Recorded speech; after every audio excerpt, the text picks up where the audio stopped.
I love blocking people. I think it's healthy. Blocking? Oh, me too. I actually I started muting people. Not so much blocking, but like Not enough. not enough. Push it. Self-care. Self-care comes first. Self-care comes I said that with the least enthusiasm. Hold on. Like, I was ashamed of my name. It's Pam Longsword. Why are you ashamed of your name? It's Not anymore? No, it's just like, I don't know why I came in full throttle, like, so low. Like, it was honestly croqueta I had. It was really good. I was fed croquetas and Pringles and Zephyr Hills water like a VIP, being treated very well. Thank you, Hector. Here on the podcast. Thank you, Hector. You are an artist. You are an actress. You are a producer, a director, a writer. What else? An imposter? Okay. Where were you born? MIA, baby. Oh, really? Dade County 305. What part? I was born in Jackson Hospital. So I don't even know what that region is. I guess it's like Little Havana, Hialeah. Don't know. Medical district. Mm-hmm. And then I was raised in Sweetwater, Miami, Kendall, Little Havana for the most part. Shout out to Little Havana. God. Majority of my life, Little Havana. It was amazing. Best thing we ever did. So you love Miami? Oh yeah, through and through. Do you love being an artist in Miami? I love having the freedom and privilege of being an artist in Miami. Because I think that experience differs from country and city. What's your favorite thing about Miami? Well, no, let me word that. What's your favorite thing about being an artist in Miami? I think the diversity. Because I think with other cosmopolitan cities, it's predominantly white and predominantly male. Right. When we come to we're talking about artistic positions, but being in a city that's very pro-Latino, pro-femme, pro-immigrant, I think that's something that's like adds to the identity of the city, and it's just beautiful. It's not something you can replicate. Right. It's unless powerful. Unless it's literally like a diversity program within something, but it's just something we have here in our DNA. So it's just like, why not let it shine? Reef is a really interesting story. Tell me. So, coincidentally enough, I came across the casting of Reefa 4 years before it was actually made. And then when it came time to shooting, I actually knew this person who's one of the cast members, the main cast members, and I pitched to her this actress that I thought would be like really good to play her.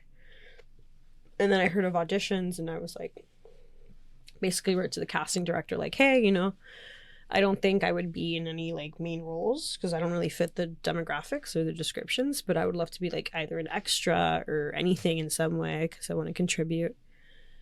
And I went in. They considered me for a role that I thought I wouldn't like fit. And I'm like, are you serious? I went to Nicaragua for 12 days. And they're like, hey, can you come in? I was like, wait, I'm in another country. I can't make your deadline. Like, you can give it to somebody else. It's fine. I'm like humble enough to like take the knee on that. Right.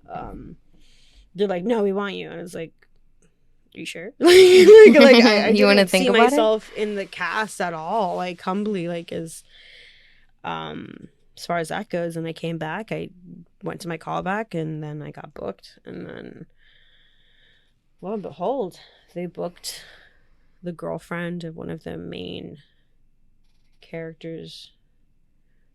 This fellow named Tiago. Mm-hmm. That was friends with him? His best friend that was there during the actual killing. Like, ran from the cops and shit. But yeah. I'm Tiago's girlfriend. Wow. In real life. And I remember like protesting. Wait, you his girlfriend in real life? Yeah. So like there's Reefa, there's Tiago, there's Etone, there's Vivian, there's Ophir, Reefa's sister, and a couple of other crew members. But in the movie, I got cast as Vivian. Wow, that's crazy. Vivian is actually a woman who's amazing. I was completely honored to play her. She's a dream defender. She's a civil rights activist. She's in art teacher. She's a teacher to low-income communities, and she's an incredible woman through and through. But like, Wow. I got cast as her, and like, she's one of like Reefa's like inner circle graffiti writer, art mentor kind of characters, and which actually knew her, which is strange.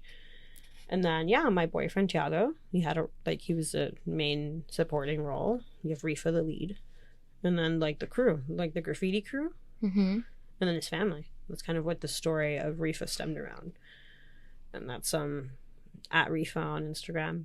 Yeah, when is it coming out? It already came out. So we were, oh my god, everything got delayed. COVID. Our premiere was the day that the city shut down. I know. In Miami Film Festival, right? Miami Film Festival, March 2020. So many theater. It was going to be a great show. Oh my god, it was so exciting. I know. An honor as a hometown like person, like to show and exhibit at the Olympia Theater is a pinnacle in anybody's career. Like it's a big deal. 1,200 seats, historic building. But you've had films shown there, right? As a producer. Well, I also had Fairchild, a short film that I did with my friend. Fairchild. Fairchild was really special. I think it was honestly an anomaly, like discovering a femme filmmaking crew, and I think it's like really important to find your tribe. Yeah. Whether you're doing art independently or by yourself or within a collective, I think it's like super important to identify with certain people and have comrades in this like fight of bringing and pushing forward these narratives that reflect people who are misrepresented, like in I guess, society? like to further push like diversity in media and in the arts. And I think it's like we tackle the theme of like the patriarchy and like grooming and the subtleties of like rape culture, right? And we did it in a way that was very covert but very relatable. And even today, like we're still getting messages of like, you know, people hitting like Callie Khan, the director, like messaging her like, this story changed my life. Like the impact of that to our audiences and our female audiences is like, it's such a reinforcement that more stories like this should be told. What is the story about? So the story is about Joey, this character. This 15-year-old who goes to summer camp. And she kind of like battles with internalized misogyny from females. She battles from like, she also like confronts like grooming in terms of like a male like males in certain power positions, and just societal like interpretations of silencing. Right. So you have this character navigating through this world in Miami at a summer camp, and what it entails is like kind of a discovery of how that affects the psyche and how a young woman is like influenced to basically act different to accommodate all these things, which completely go against the person or the survivor or someone trying to survive these traumas, right?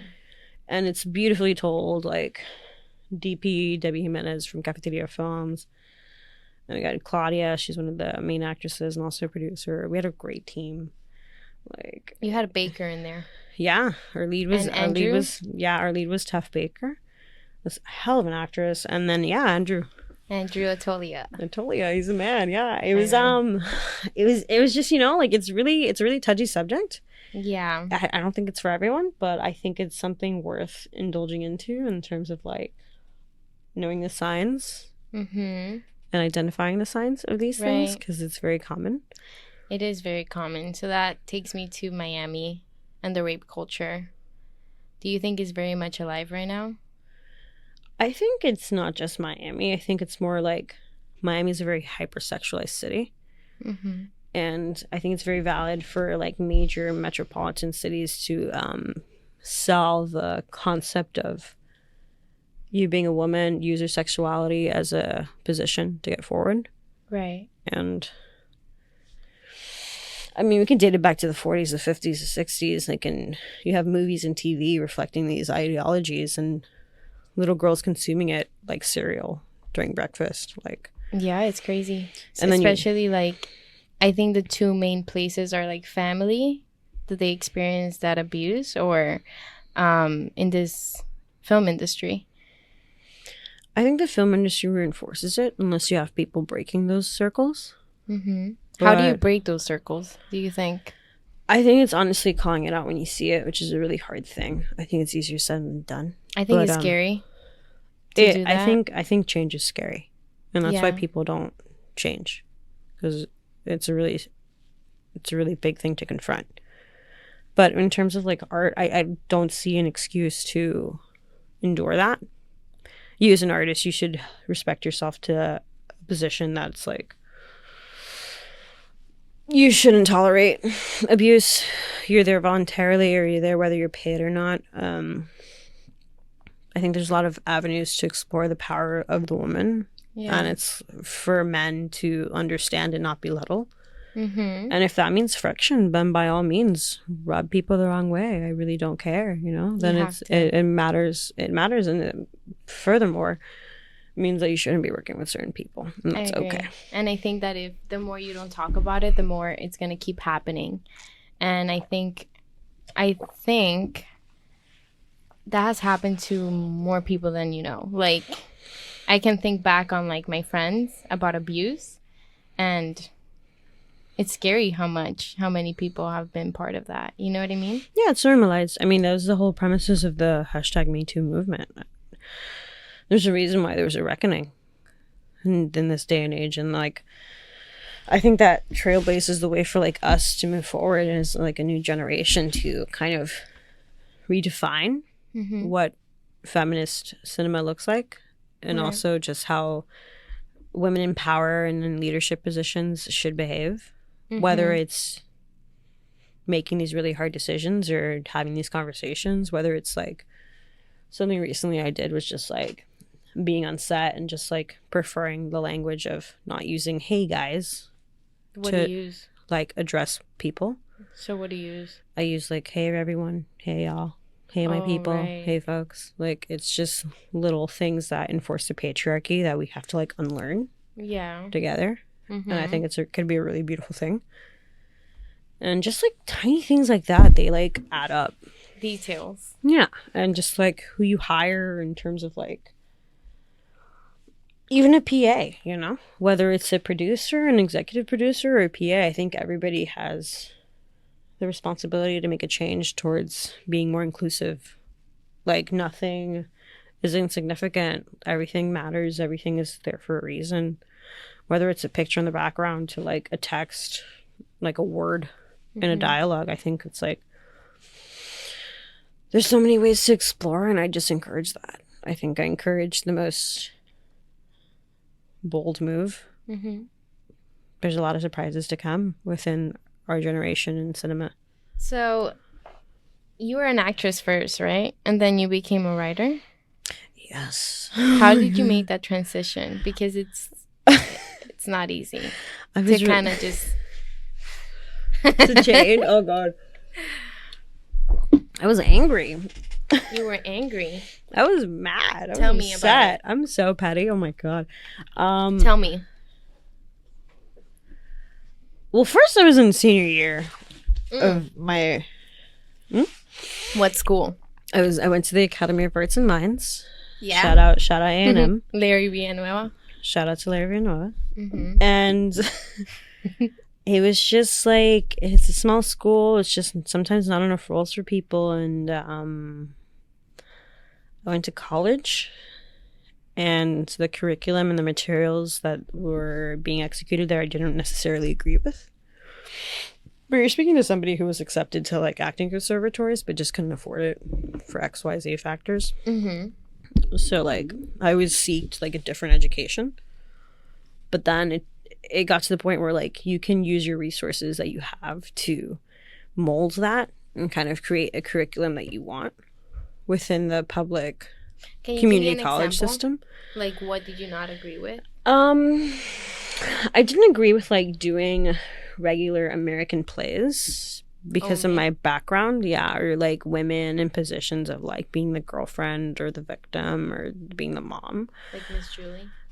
I think Miss Julie's a badass play, but it's like if done right, you can give opportunities to people. You know, you can switch it up. You can gender bend. You can really juice out the point of that play. But Right.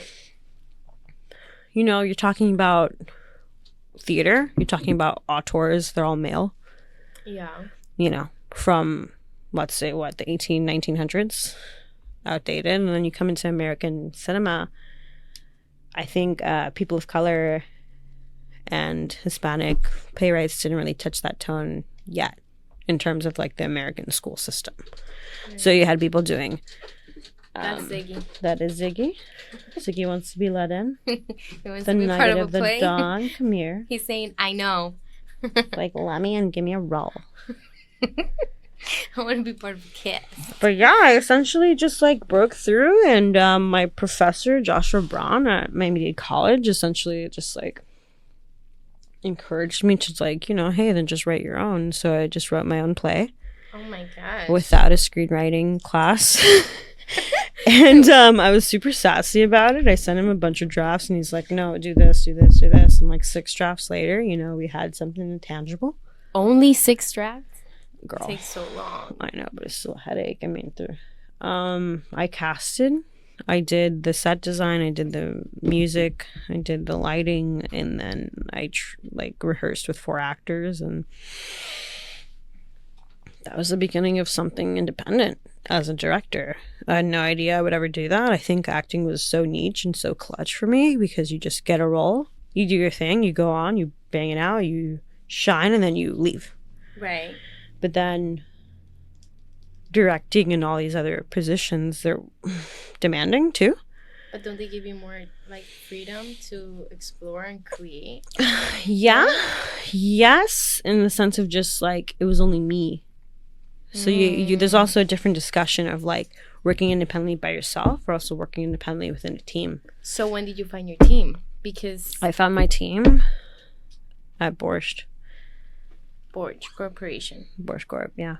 I before my fellowship at Borscht, I was doing pretty well in the local film festivals, and I found people who kept getting like slotted in the same programs as me. Mm-hmm. And like through Instagram we connected, like, hey, you know, nice to see you there. Oh my god, you know, we don't really know each other, but we meet up or something. That's how I met you. Yeah. At the Board Film Festival. Yeah, November.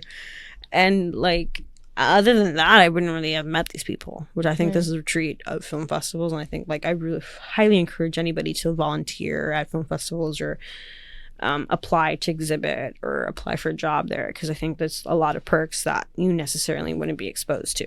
Like my time at the Miami Film Festival, oh my god. I had an internship and then I worked there for years, and it's like the most enriching experience. But while doing my local stuff as a director, like in the local film festivals, I met some friends, and then you kind of just click, you know. I think you meet a lot of people who talk the talk but don't walk the walk, and just kind of people who dream really hard. And I think it's like dreaming is a fraction of it, but it's like, yeah, I think that could be the dream killer.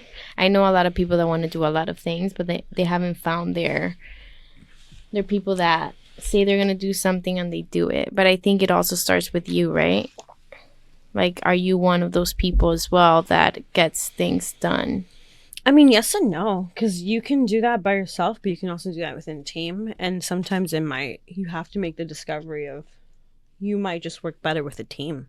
Yeah. You just don't know unless you put yourself in that position, which is something I was also learning too. Right. I knew I worked better within people and delegating like different departments as opposed to completely biting off more than you can chew. Yeah. And not meeting deadlines and overwhelming yourself and getting stressed and like, losing sleep and skipping meals. And like, I think that's part of it, but it's like there's a better way, more efficient way to do stuff too. Like, I'm not downing. So your group is important, your team, your circle. It's the most important part of creating a film. Are you saying that? I want to say yeah, because those are the people who will check you if you're doing something wrong. And I think will like help you filter out these dreams that you have into tangible, realistic plans. Mm-hmm. And if you have that support, I think support was like a really was a new term for me. Without support, it's just like you're hollow. Yeah. I think you're running on fumes, and I think you won't get far. I think you'll burn out and call this all a dream in 5 to 10 years. Right. Like, I so don't... that's what I'm saying. The dream killer. My accent. You know, the dream killer of doing it on your own. That's hard. It's hard. It's doable, but I think, it's definitely hard. But it's important to connect and network, like you did with Borge, right?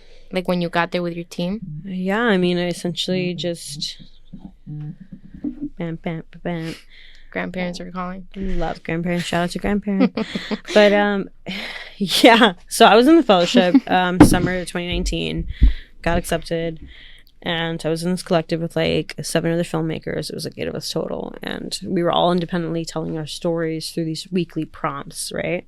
So we would like meet with filmmakers in the industry, whether it was like Barry Jenkins, Josephine Baker, the Meza brothers doing the horror. And you met them. Yeah, like where we would like do like a FaceTime Q&A. Oh, cool. So like that was weekly, like a vigorous thing on top of like doing weekly prompts that they would assign to us, right? Mm-hmm. And like it was sponsored by Cinereach and Borscht too, and like give us this space for 24-hour access to like do editing and do filming and stuff, and like let us borrow equipment and stuff. So it was very like that's boom, boom, boom, amazing. Boom, boom. Yeah, it was awesome. And like how long did you work with them? I want to say 8 weeks. 8 weeks, but then we also like were editing towards the festival in November. So from like the summer on to November. What film did you do in that? So ultimately as my final project of Borscht, I did this short film concept called Guerrillera. Guerrillera. Guerrillera. Yeah, so Guerrillera is a story that I want to do a feature about. What is it about? It's about this mothering sex worker who's dealing with the traumatic loss of her child from DCF, and basically how she's calling onto her support system to try to figure out how to get through this and just understand the psychosis what she's going through.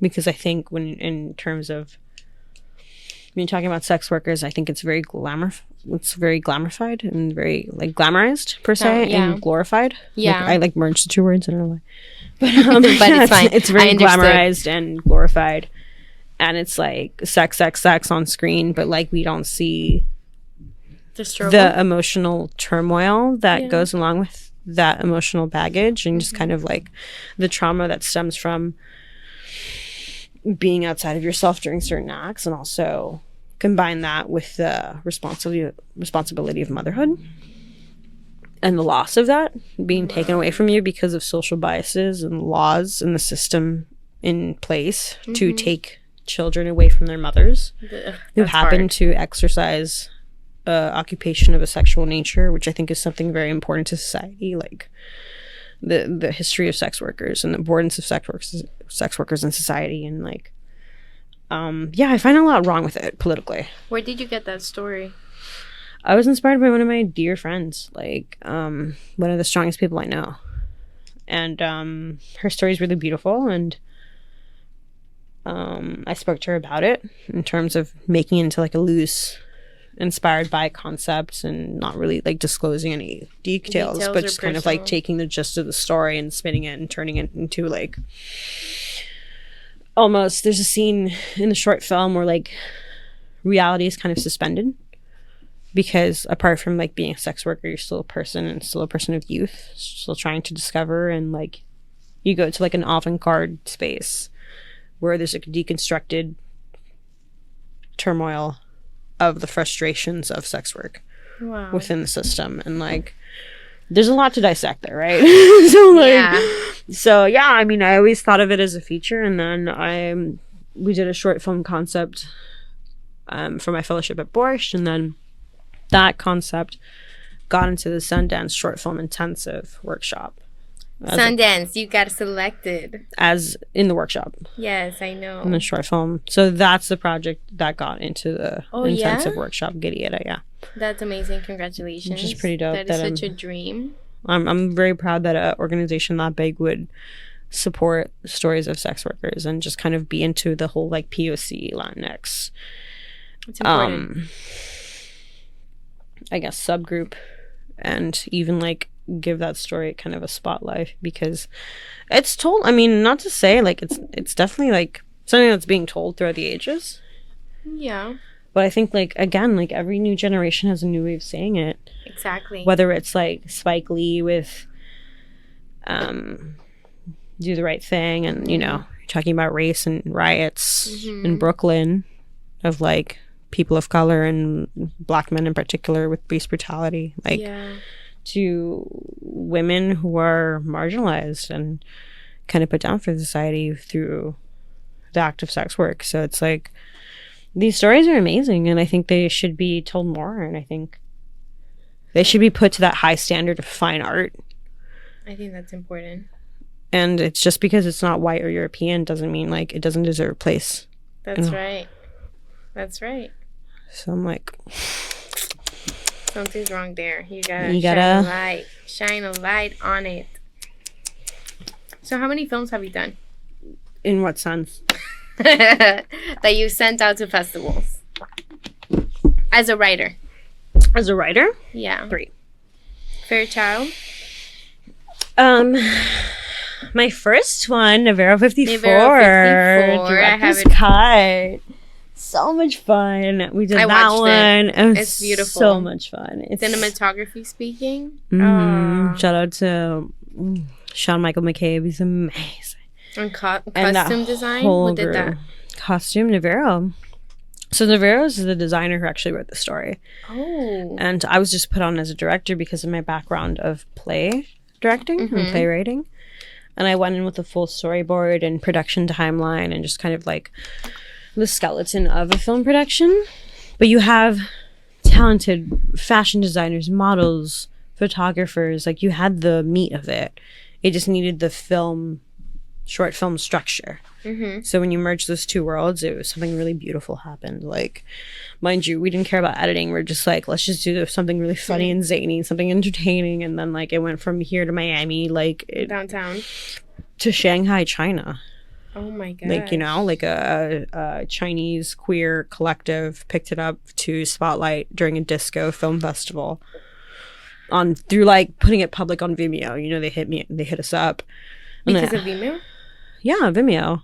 Wow. Yeah, so it's like, you never know who's gonna watch what you put out there. No idea. And they're like super dope nonprofit organization on the other side of the world who just like down with the vision and highlighted us and slotted us within that night. You know, you're talking about like trans and queer people of color and from Miami being exhibited in China, like Shanghai, one of the fashion capitals of the world. So it's like like super fun. And to this amazing, like underground queer collective, like it's, you know, you have allies in all corners of the world. So it's like solidifying that you're not alone and you should keep making art that represents as such, as organic as possible. Like, it's such a treat. Keep it simple. So what that actually takes me to another thing. How important is it to keep your first project simple and short? Not important at all. I think, expand on it, please. I think being short and simple can also cap you. How? Because a lot of people are unorthodox and may not have a traditional background like myself. I didn't go to film school. Some people did. Some people might understand the techniques of the ISO of a camera, but some people might understand the psychology behind a main character that can be written, you know? I think in terms of execution, for a film to actually be made, don't overcomplicate yourself. Don't shoot for 50 grand, you know, like I think, money you don't have. Or don't go like completely bankrupt. But you know, you do want to exhibit work and live. But it's a loaded question, right? Because I believe in working with what you have. But it's also like, if you can recruit people and get sponsors that you only dreamed of working with, then I think that's something you have to think outside of yourself. What's the worst experience you've ever had on set? Oh my god, in terms of what? In terms of dealing with you have to say, because like every role, actors. Actors, oh my god, was totally sexually harassed by an actor. No. Yeah, people are fresh as hell and think How? because also this industry, I don't know what invites this, but like people get egos and people think they're God and invincible and think they can do or touch anything. Can you tell me about that scenario? Like, what happened? I don't want to go into details, but it was just like a man just completely overstepping lines. And what did you do? I told the producer and the director, and they completely apologized to me and saying that was very unprofessional behavior, which is something I appreciate. And that's nice. Honestly, it's a really hard conversation to have, and that's why like a lot of people don't report these things, and that's why it's like it's just easier to stay quiet. And it's easier to brush it off and say, hey, I'm getting paid. Hey, I'll never see these people again. You know, I'll just chew it up and bottle it in and forget about it. But I think that's not a way to compromise with such a creative circle. That's yours. Is that you or me? I don't even know where my phone is. I don't know where my phone is. I'm not going to pick it up. You're anyway. Calling, so, it's right here. So, that's been the worst. My phone is still vibrating, guys. Is it yours? It's totally mine. Really? Yeah. It's fine. It's super loud. The worst, I think it's just men need to be put in check. Because honestly, a common denominator of all my worst experiences on set were because of men. I'll be real. Not just me, but other people. But that actually takes me to another question. Yeah. Are you still working with Borscht? I'm no longer working with Borscht. Can you expand on that? Yeah, I mean, a couple acts happened that weren't publicly addressed. What I feel and some of my friends feel were not addressed publicly and appropriately, which leads to abandonment. And I feel like as creatives, you should take a stand when dealt with adversity.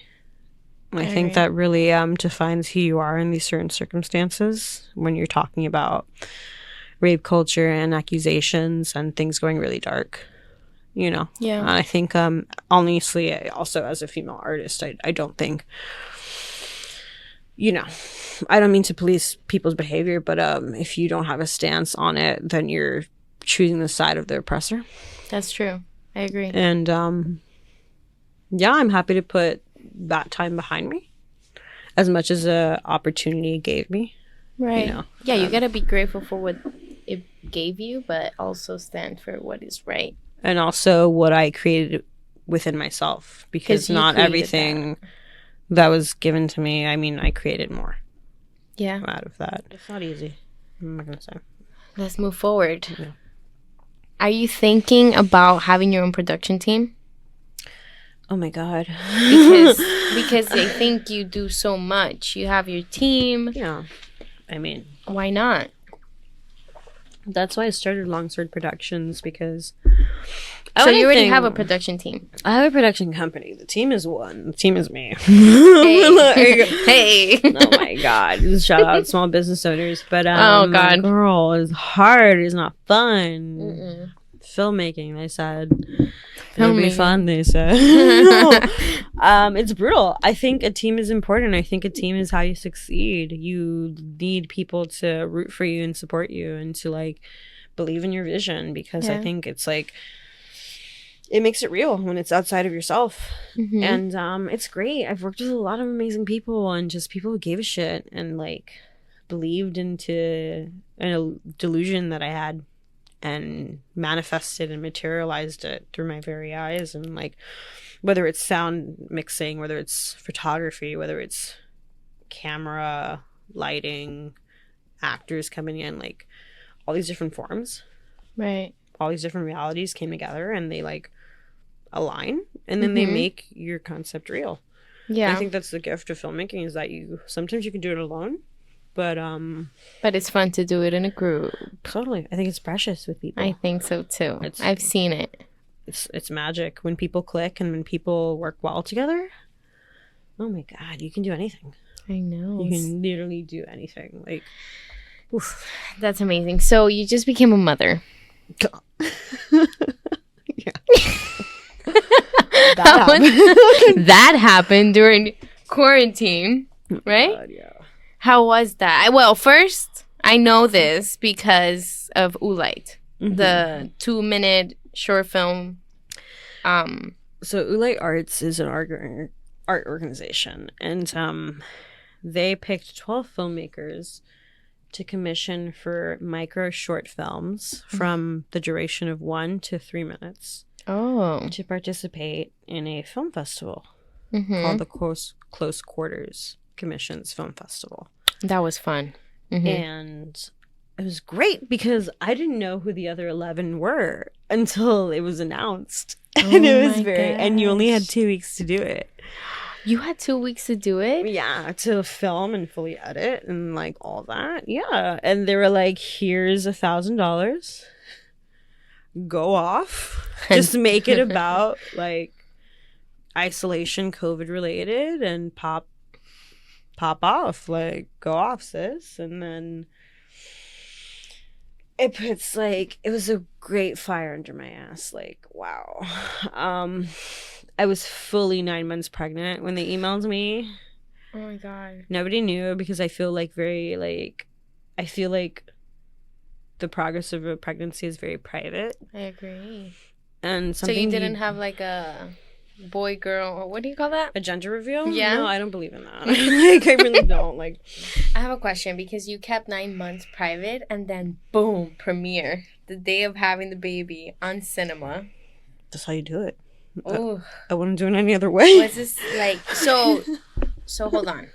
You get the You get the email and says, okay, Ula is having a short selecting 12 filmmakers. What am I gonna show? How did you decide to show your the arrival of your baby? I decided I was already documenting myself pregnant. I upgraded my iPhone to the iPhone 11 Pro Max. Good idea. I originally worked with Sean Baker in December, and he's the filmmaker who did Tangerine on his iPhone. On his iPhone?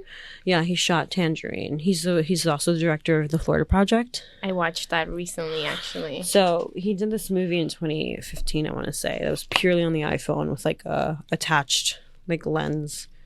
It was shot on the iPhone 5, I want to say. My God. And it was a success, and I think like it's just further a reason to do cinema with what you have. Right? As indie as possible. Like literally your phone. Yeah. And I upgraded, and then I started recording myself, and it's great. You can have like a 0.5 lens. You have different millimeters of shooting with the 3 cameras. You have like an ultra wide, a wide, and a close up, and it's insane. It's great quality.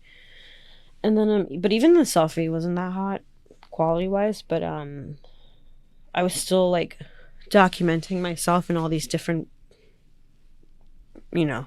days, and just kind situations. Of like, yeah. And then I got the email, and I'm like, oh shit, there's not much I could do, because of like, we were in full quarantine. We were like in full lockdown mode. You had to. Stay at home order, essential businesses only, go out for groceries unless you like are a nurse or a banker or something like that. Like, it was terrifying. Like, it was scary, and like being like pregnant, it was like the statistics changed every day. Yeah. Whether I was like as high risk or low risk, I was like a low risk compared with dogs, to being like high risk compared with like older people. That's like crazy. Seniors. So it's like every day, like you don't know what's what, you don't know what up is down, you don't know what's left or right. So it's just like whatever. Stay home. Like that.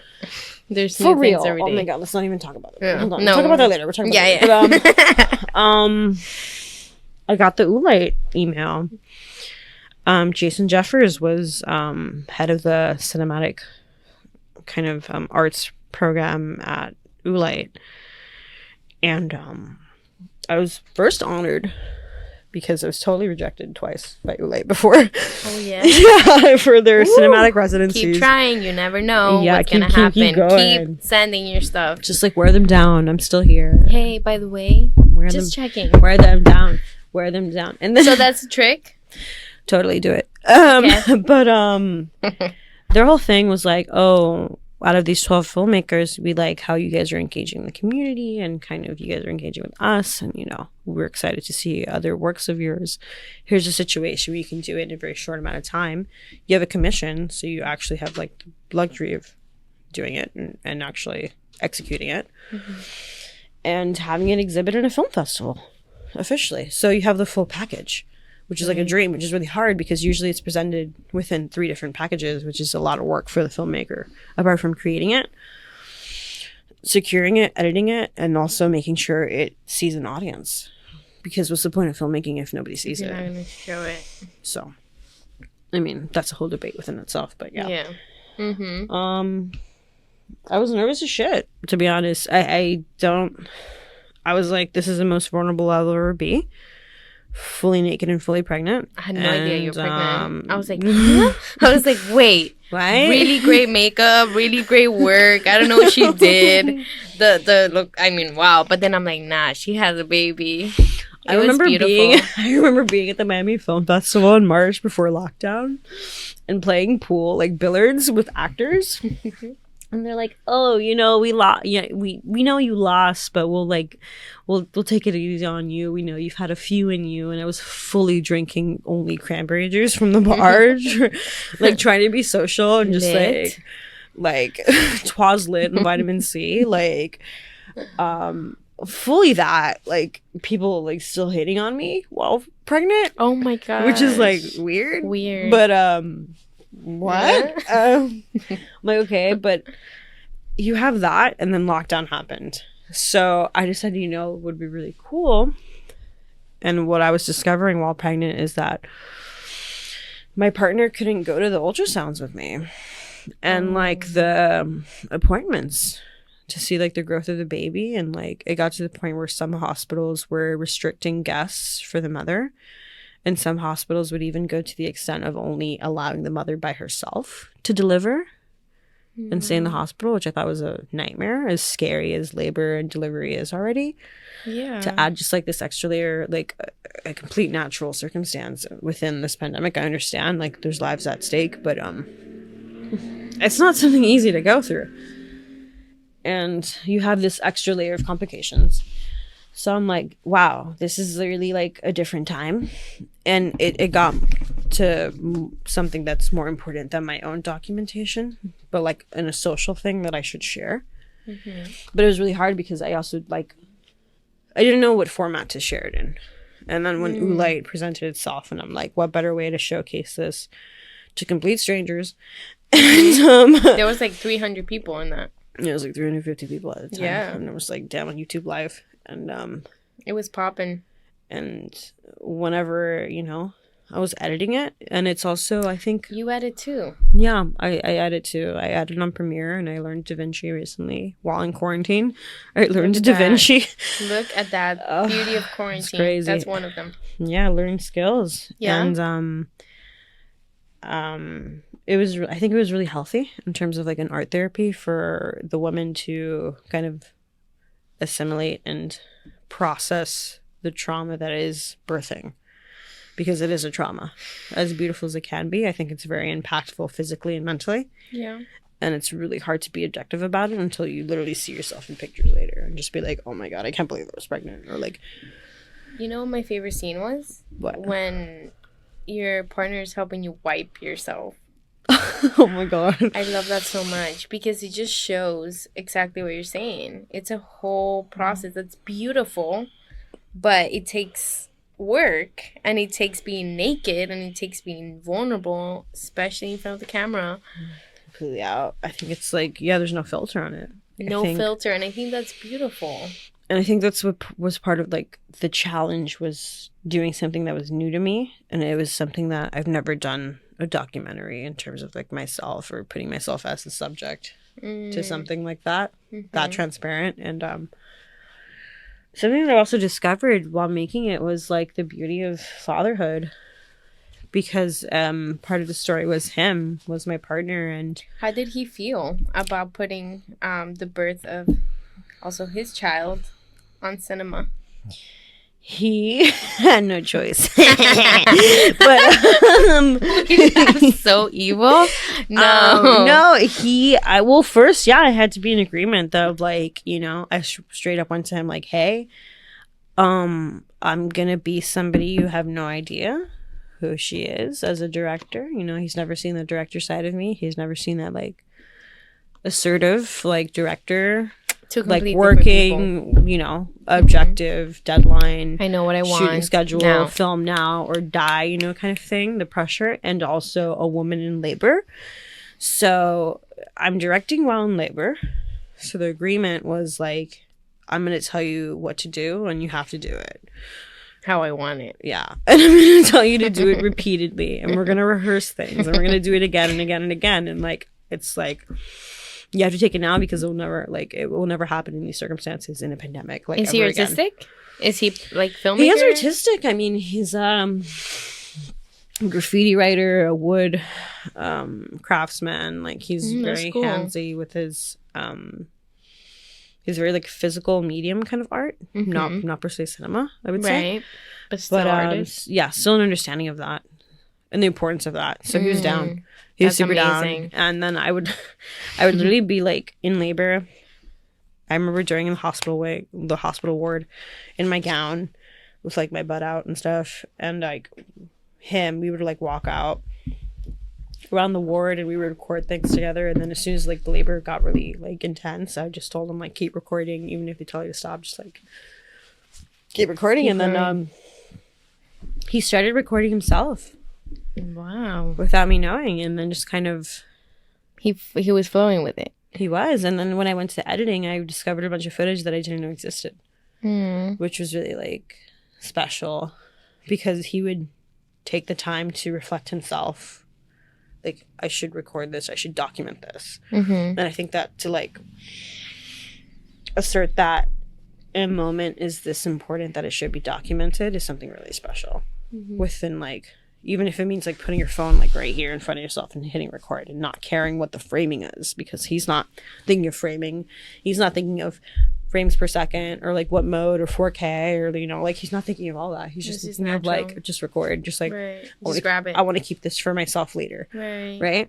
So, and then I'm thinking like, give me the iPhone. Let me do the frames per second. let me do the modes for you. And then you hit record and then we'll like record this motion of panning or like tilt up and like do it again. Okay, go. Like I would do that. Technical while in labor. Yeah. Very super. Wow. And then, oh my God. Yeah, it was intense. I mean. And you won an award for it. I did. I won an honorable mention from Moonlight, which is a surprise. I didn't think anybody would care, to be honest, because it was, it was just like, you know, some chick who thought her pregnancy was important, but then you actually see it and it's not really like a typical pregnancy film.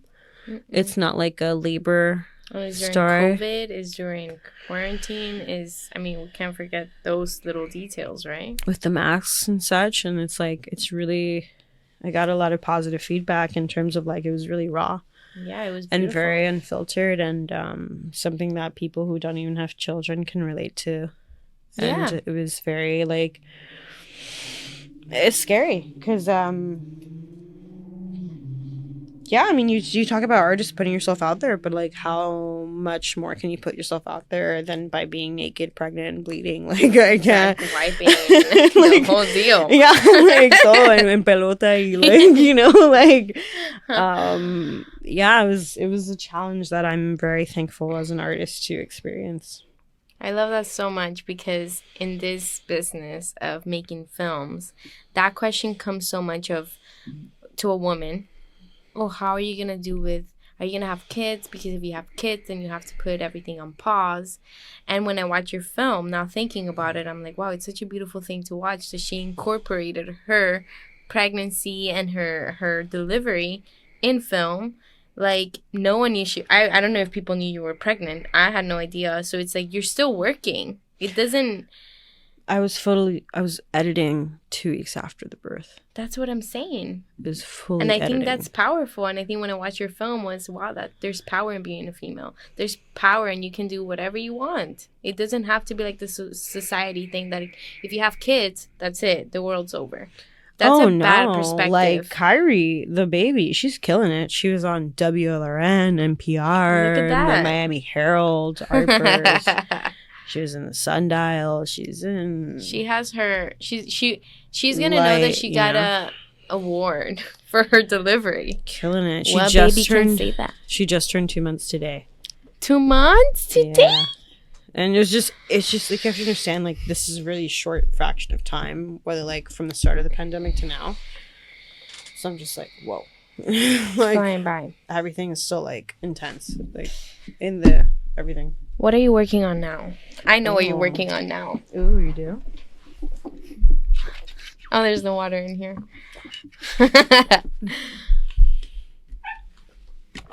Oh, Ziggy knows what you're working on now. Ziggy's excited. So, Brittany Ray. Hey, that's how I met you. Brittany? Yeah, Really? she introduced us in the Borge Film Festival. I remember because I was volunteering. I had like a pink shirt, and she was like, "This is my friend Pam," and she's like, "You guys," and then we just switch Instagrams. Oh. That's how it happens. That's how it happens. Get those Instagrams, everybody. But yeah, I'm working on helping produce Water, the short film, directed and written by Brittany Ray, and honestly, she's a filmmaker who, like, we always knew we were going to work together, but we didn't know what capacity because she also lives in a different city. Yeah. And she was quarantined in Miami, funny enough. And, like, we were just like, what? The world's stopping. What's going on? Oh, my God. What is purpose? What is life? Literally. And then Sundance happened. The workshop happened. Yeah. Recently, right? I was like, hey, you should really apply for this. I really think this would be a good opportunity for you. I'm applying for it too. You know, let's do it. And I always think it's important to do stuff together with buddies and like encourage everybody to apply for grants and opportunities. And even if you might not get it, I think it's like the selfless work of pushing women in advanced roles. Like, it's just part of the mission statement. It doesn't matter. Like, I don't care who gets it, if it's you or me, like one of us has to.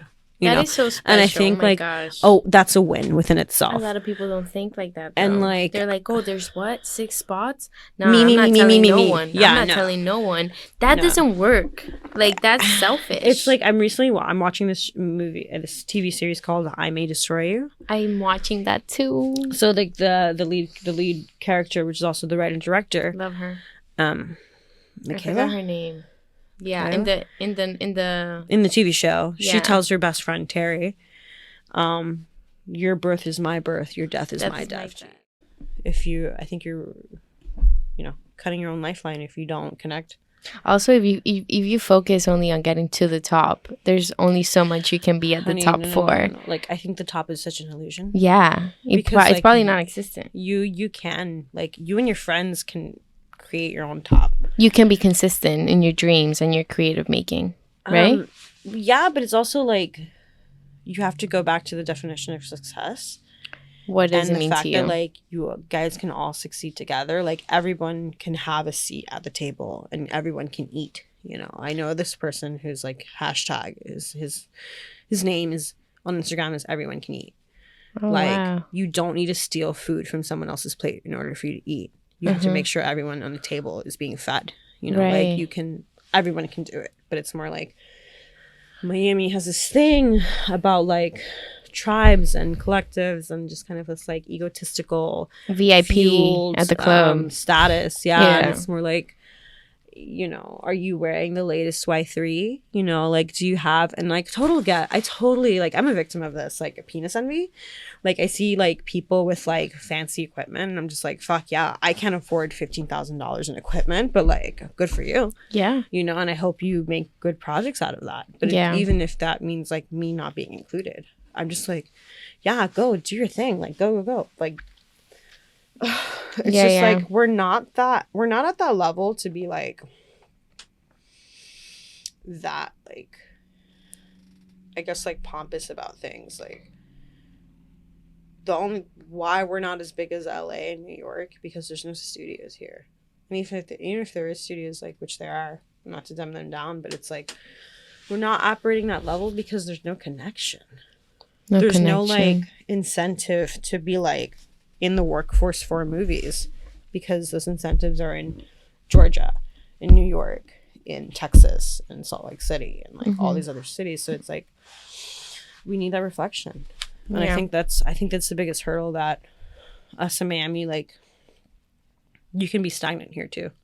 Even with the best best like intentions, the best education, like if you're not connecting with people and and like stop thinking about yourself for a second and work with people, like, you can advance. I think that's the biggest thing, though. I've heard, and I've heard, whatever, that people wait to have like a reputation or a name to put their projects out.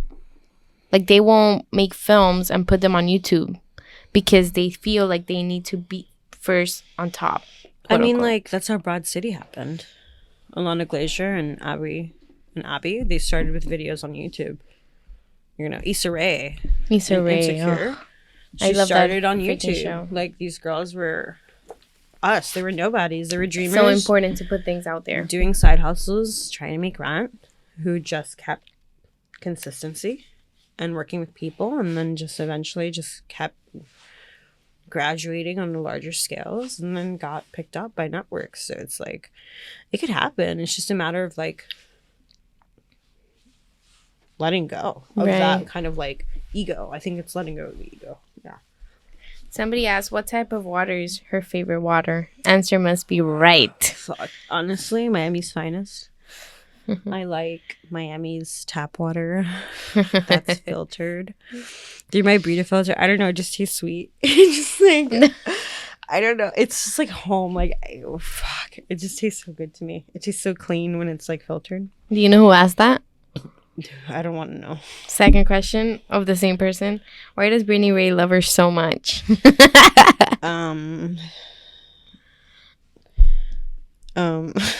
being like, you'll love me when I do all the emails that I need to send out, because I've been on this podcast. But, sorry, Brittany. Somebody said, what is your favorite drink? What kind of drink? What? They didn't say, so let's go with alcohol drink. Alcohol drinks. I like, I think on a good day, I'll have like a gin-based cocktail. I'm a gin drinker, and somebody told me not to drink gin because it makes your nose bigger. What? And I was like, what kind of fucking lie is that? That's so messed up. Who said that? Lied to you? I've never heard that before. It gives you like a cotton nose. And I was like, is that racist? What are you doing? That's like, too much right now. But I love a good gin drink. I love a good gin cocktail. It's like a rosemary or something in a little cup. But, yeah. And what about a normal drink? I honestly drink a good like black tea. No sugar. I was gonna say tea. I knew it. I love tea. I'm a tea. I don't drink coffee. Me either. I stopped actually recently. I think coffee gave me a headache. Is a controlled substance. Well, it gave me a withdrawal. Like, for 3 days, I had horrible headaches, and I didn't think that was normal. Yeah. And it makes me, I normally have anxiety that I deal with, and it would make terrible. Shit. Like, too much. Like, anything Red Bull, anything. No, I can't. Coffee. Red Bull is jet fuel.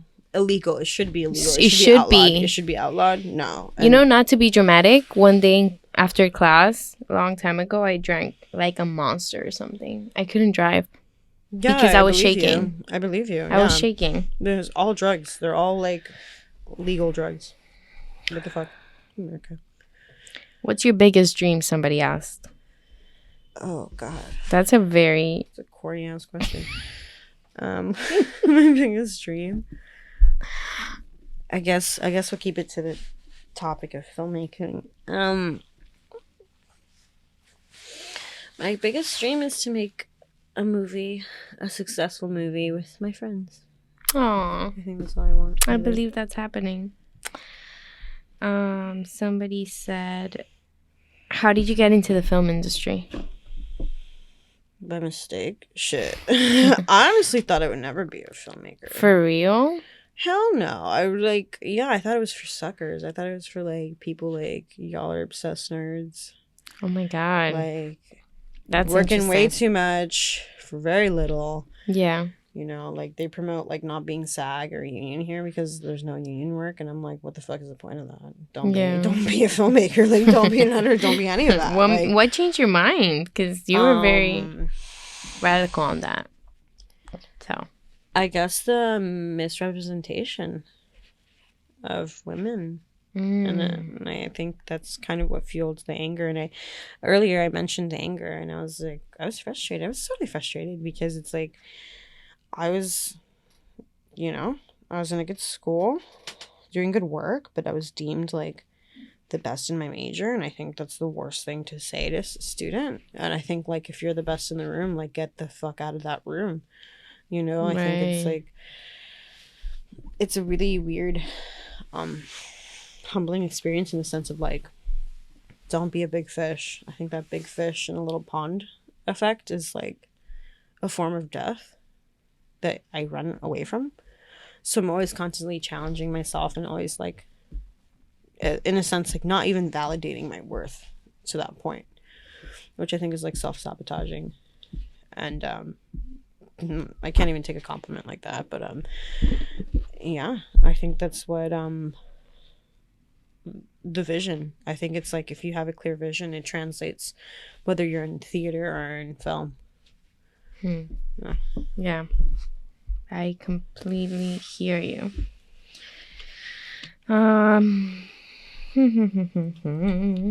Let's go with how much of your own personal life do you find going into your films?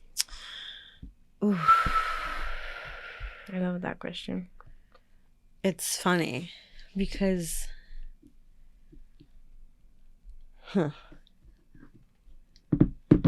I've also been told not to do your personal life.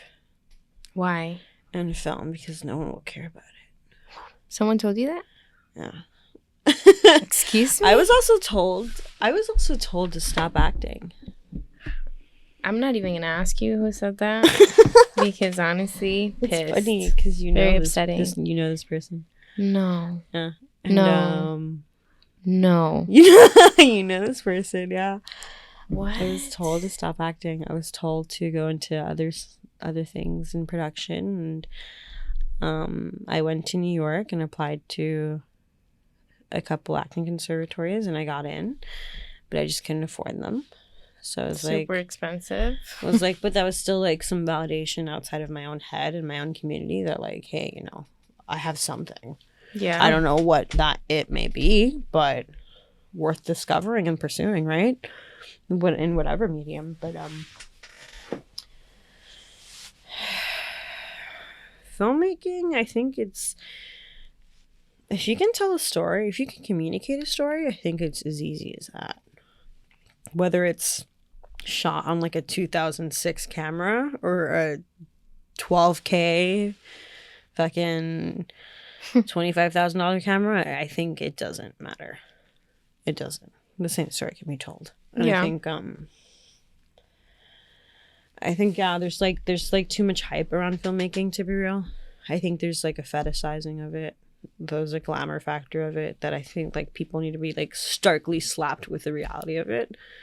Like shaken. Like wake up. Like, yeah, wake up. Like, yeah. You can do this, and like stop being scared of it. I think it's a monster that's really hard to digest. But you create that monster in your head. You know, through believing shit like stop acting and stop telling personal stories because no one gives a shit, you know. What? So I think it's like breaking through the adversity of that. Mm-hmm. Being stubborn as shit. So all your films have had a personal touch. Absolutely. I mean, how else could you do film though? Like, I think all art is personal. I think all of it. There's no way that you're gonna tell a story, and if you do, because I've seen people bring scripts from other people that they get, and then they want to direct or something, or I mean, they could, but then they want to make it their own. But I just don't think that's possible. I think you gotta be as vulnerable. No, I think you can. I think you can, because it's a matter of like synchronicity. I think you get signs from the universe to tell you to be a part of certain things. To grab that story. Yeah, and I think it's like at a point it becomes a no-brainer, or like a law of attraction theory, where it's just like something will keep rotating until you do it. But do you think you have to have like a personal connection with that story? I want to say, for the sake of like capitalism and like jobs and keeping jobs, no. Do I have a personal connection with the reality shows I've worked on? Fuck no, absolutely not. They're hollow. They're hollow and soul sucking. Yeah. No, but I mean, it's part of the business of it. But I think in terms of like you being the filmmaker, and to just like answer the question up front, I think all art is personal. I think if it's not personal, you don't give a shit. Yeah. And don't fake that you are giving a shit, because I think you're doing a disservice to everyone involved, including yourself. I think you're disrespecting yourself. Yeah. In terms of your time can be used in different ways, in better ways. So I love that, and I'm so glad it's like that you didn't listen to whoever told you that, which I'm going to ask you after this, because I need to know. You need to tell me. There's the tea. The tea. It's been tea up in here. Tea we're dipping. Last question from the public. Tips on finding PA jobs and getting into film. Whether one should go to film school or get a film certificate. Like get a film certificate. I think something really important that I learned early on, before I was filmmaking, was that there's always a back door to something. There's always an unorthodox way to do something.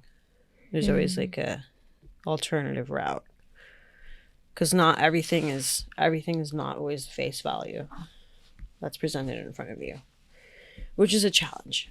I'm not saying it's a fucking walk in the park to like work with your dream directors. Like, you know, I was been thankful enough to have certain opportunities and just like wildly fucking like marveled at certain things I've done, and I'm like, but to even access that, I think it's affirming. This woman, Yara Travieso, she doesn't know this, but like she changed my world in the sense of she asked me, so what do you do? And I was like, oh, you know, I was super shy about it. Like, oh, you know, I'm kind of an actor, and like, you know, I do some filmmaking. And she's like, no way, like, what do you do? You're talking about like a Hispanic woman who does like, who's also like a social activist and like does badass shit, you know, like. And she's like really intrigued in like another female like Hispanic woman like doing ththings in the arts, and like really thoroughly like wanting to know. And like I was so shy and bashful, and just kind of like, it was so hard. It was like there was a frog in my throat, like saying that like I am a director, I am an editor, I am a producer. Like the affirmation and power of these words coming out of you send frequencies out, and they come back. Like but it was like, it took me a really long time to affirm myself that I was a director, that I was not only more of an actor, because I was just acting since I was 14, but to be something more, and also like to believe in myself enough to like back that up in terms of like, I'm gonna change my behaviors to continue these realities. You have to like, once you're a director, yeah, sure, you can make a movie once and call it a day, live one dream, but it's like, are you really a director? Like, I don't know, like I think there's power in words. Yeah. And that's how people know. No one knows that who you are unless you say it. Yeah. Like a producer, you know, like no one will know. Like if I walk in the street and shit, or like I'm at a bar or something and somebody asks me like what I do, now I have the confidence and the reassurance to say I'm like this is I'm a powerhouse in the sense of like I'm an actor, director, producer, editor, writer, you know, like gotta believe it. None of these existed at a point. So it's also kind of like allowing yourself the opportunity to become these things. And I think that's how I would get gigs. I would say I'm this, and they were like, oh yeah, We need that. Oh my God, book her.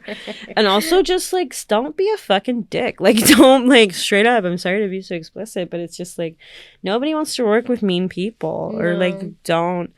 And I know women are sometimes often called difficult or complicated or emotional, but it's more like, don't make yourself smaller for anybody. I think when you're uncomfortable in certain situations, speak up. And I think that's a respect you owe to yourself. But it's more of, and I say that exactly the way it came out. Because, like, you'll never know what circumstances you'll end up in. As realistic as this, like, industry is. But affirm yourself. You want to, you know, hey, I want more production assistant jobs. Get a profile somewhere.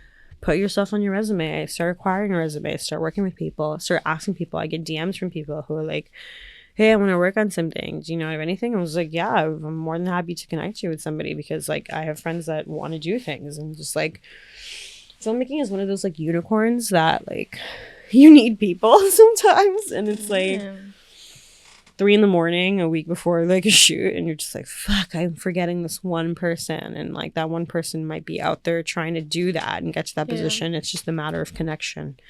So that's why I believe in, like, cross-pollination of your friends and just, like, keep connecting people. It's an ecosystem. All this, like, this connection is very important. But, like, if you want more jobs in the industry, get a banger-ass resume. Like, invest in yourself. You know, I think it's stop hanging out for a little bit and go into a cave and read a book about filmmaking or get in a course. You know, wake up early and attend certain classes. Like, I think you owe it to yourself to unlock and make way for opportunities. But, like, you really have to clean house sometimes. That means sacrificing going out. That means sacrificing late nights. That means sacrificing meals. Like, if you're too broke to acquire things, you know, I've had money to pursue the career. I've been broke as shit pursuing my career, and I'm thankful for all those experiences. But again, like, it all goes back to, like, me putting it out there and then somebody, like, thinking of me. Or, like, I would email resumes and, like, somebody late night or somebody would, like, find it in their inbox and call me, you know, like, make sure your phone's connected, make sure you check your emails, like, having these little, like, patterns make up for a lot of things. Because honestly, like, you can be as great as possible, but if you don't text back in 3 hours to a really important question, like, you're cut. Like, if you don't know how to, you know, you don't know proper, like, email etiquette, you know, like, you know how to come correct to certain people, like, you're cut. If you're late, oh my God, let's not talk about Miami time. Like, if you miss deadline, I think, and these are, like, I say this as, like, all of these were errors I've committed. Of course. That's how you learn. So, yeah. And I don't speak in a position of, like, high and mighty. I speak in a position of, like, I've fucked up many times. Like, I'm still fucking up. Like, I'm still fucking up. Like, let me help you not do what I did. I just started, and I'm so thankful for what I've done and, like, what's to come and all the people I've crossed pathways. I think it's beautiful, but it's more of, like, it took some work to get there. But I think anybody can do it. I think it's more of knowing when a project's right and knowing when you're forcing something a little too hard.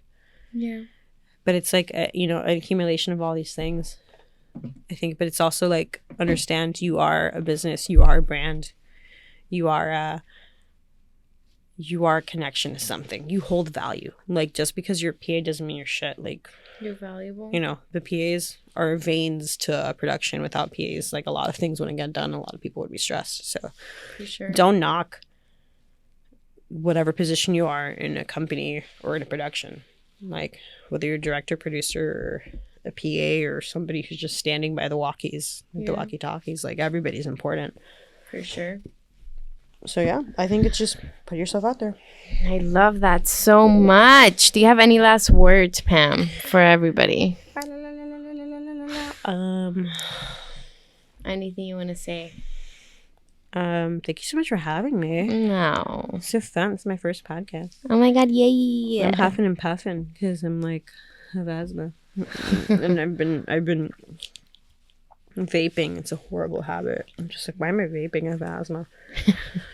Don't vape if you have asthma. But I think more to sign off is like, I think we're in a really weird time right now that nothing really exists and nobody's feet are really on the ground, but take this as an excuse to do something really wild.